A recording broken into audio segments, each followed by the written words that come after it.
Let's talk about the ongoing Dangote Sugar Refinery Rights Issue. I know that some of us have long waited for this video, but it will still be relevant for you. Either you have registered or you have not registered. You have one or two things to learn.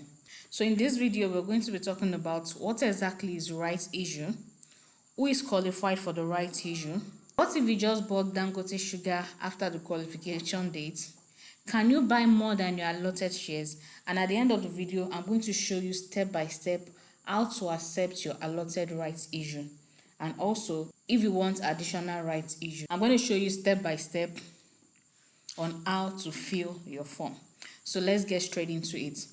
If you already know everything about rights issue and all you want to do is just fill the form, you can skip the video to where you have how to fill the form step by step. Otherwise, just hang on a little. You have one or two things to learn with me. So what exactly is the rights issue? Your rights issue is when a company is offering its existing shareholders the right.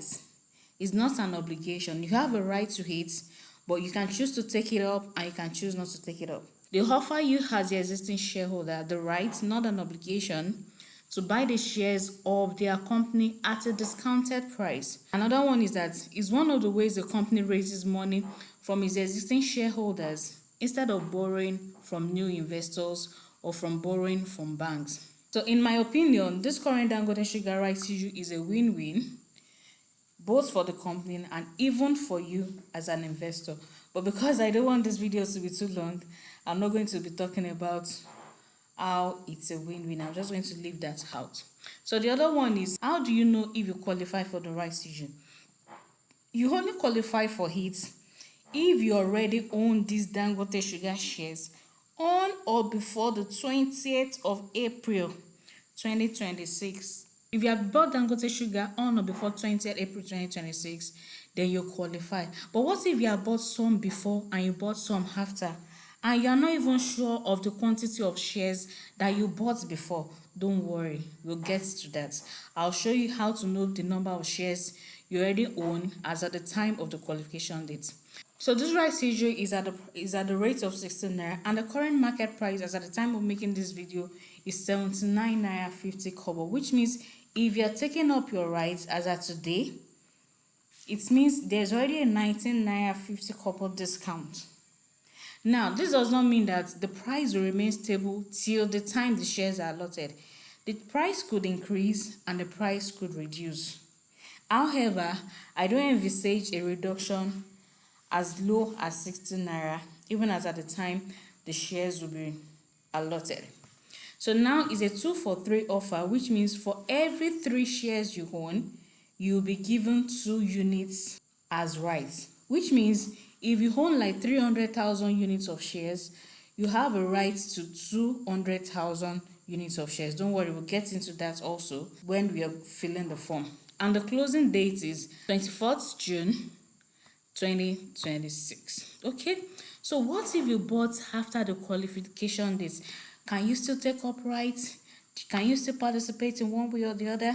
You simply do not qualify for the rights because you bought after the qualification date, but it doesn't mean that you cannot buy this share on the floor of the stock exchange if you are interested. However, if you still want to partake in the rights, what you can do is to buy the rights of those that are not taking up their rights. And if you want to do this, you have to discuss with your stockbroker. It means that you might have to buy a little above the 60 naira rates, because those that are selling will sell above the current rights issue rates. So if you want to do this, just discuss with your broker that you'd like to buy some rights of those who are not taking up their rights, or those who are not taking up their rights in full. All right. So as an existing Dangote Sugar shareholder, can you take up more rights? Absolutely. So let's say if you're entitled to like 25,000 units of rights, you can take up 100,000 units. You can even take up to 1,000,000 units. But one thing you need to know that if you are taking up additional rights, it's not guaranteed. Your initial 25,000 units, which is the right that is due you, will definitely be allotted in full. But the additional rights that you are trying to take up, which is not due to you, it can either be fully allotted and it can be partially allotted, depending on how people subscribe for their rights. So it's left for the company to decide the percentage they are going to release for those that are subscribing for additional units of shares. I hope you understand. So if you are subscribing for 100,000 units, it could be 50%, it could be 33%, it could be 75%, it could be 100%. But just know that the right that is due you is guaranteed that you get all of it. The additional shares, you might not get all of it. So in this case, what do? Let's say if you need like 200,000 units of shares extra, you can take up 400,000 units. But don't forget that by the time this money will be returned, is the exact amount you gave them that will be returned, or in some cases, some companies had a little bit of interest. But don't forget that the time value of money is also there. So you have to make up your mind and decide on what you want to do before you take up additional shares. All right, so the last stage is step by step how to take up a rights issue. So I'm just going to head on straight to the website now and show you how to take up your rights issue. So there are 3 ways to take up your rights issue. You can either go through the registrar, which is Veritas. You can go through your stockbroker, and you can go through the NGX site. For the sake of time, I'm going to show you just 2, because either you're taking it up from your registrar or you're taking it up through your stockbroker. It's still the same form.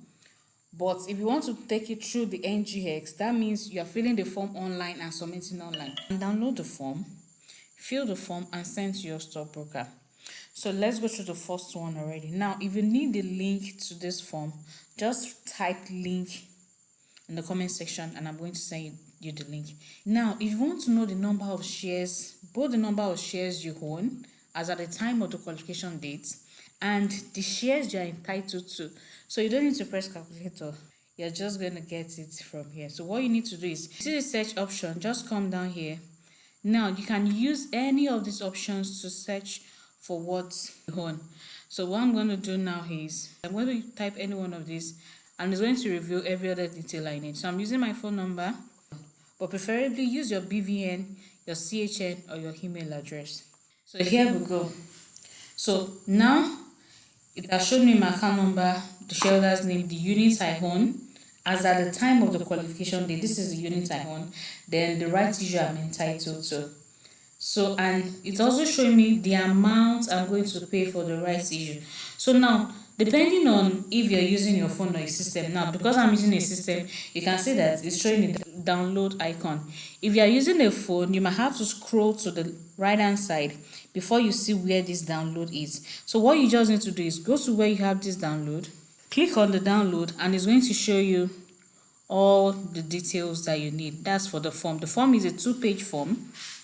The first page is going to show you every details you have seen initially, and the second page is actually what you want to fill. So let's go straight to the second page and let me show you step by step what you need to fill so you don't make any mistake. Now let's start from the first one. Where you have investor stockbroker, you're going to put the name of your stockbroker, your stockbroker code. You put the code of your stockbroker. For instance, my stockbroker is Atlas Portfolio and their code is ATLS. ATLS. So I'm just going to put ATLS here. Your CHN and your CSCS. Now, if you have bought Dangote Sugar with more than one stockbroker, please pay attention. If you have bought Dangote Sugar with more than one stockbroker, you don't have to take it up with both stockbrokers. Just take it up with one stockbroker that is your preferred stockbroker. So whichever stockbroker you prefer to take it up from is the stockbroker you're going to write here, and you're going to put their own CSCS, your CSCS number from that stockbroker. That's what you're going to use here. If you have a unified CHN, put it here. If you don't have a unified CHN, use the CHN of your preferred stockbroker. Put it here. Okay, I think that settles that. Now, please, when you're filling a form, always endeavor to read through. So A1 is saying that you accept in full. A2 is saying that if you want additional shares, this is for the number of units of the additional rights issue, and this is the amount, the value of the additional rights issue. And for A3, that's the total of both your both the rights issue you're entitled to and the additional units you want to take up. The sum total of both of them is what you're going to have in A3. Now let's go to the B part. The B part says renunciation or partial acceptance. Renunciation or partial acceptance. So it means if you don't want to take up your shares, or you want to take up just certain units of your shares. Now this number one says number of ordinary shares accepted. Let's say you are entitled to 10,000 units of shares and you just want to take up 6,000. You write 6,000 here in this B1. In this number 2, it will now be 6,000 times 60. That's the amount you want to pay now. That should be about 360,000 naira. You write it here.